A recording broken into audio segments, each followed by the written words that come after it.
Oğlum? Ne, pek yaran oğluydu ha? Gelen ne? Kızım? Ne, yaramazak oluyor mu? Hava kendime ağrıyor. Bak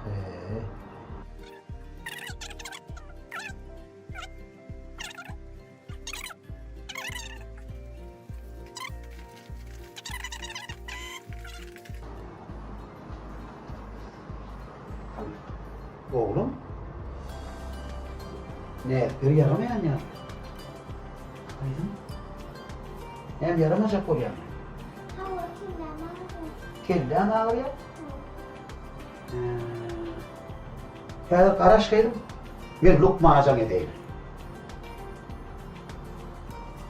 Eğer tümü alamatlarını duysanız, Lukman suratı, Lukman'ı yutudu. Gözünüzü, burnunuzu ağrına değmeklikten saklanın.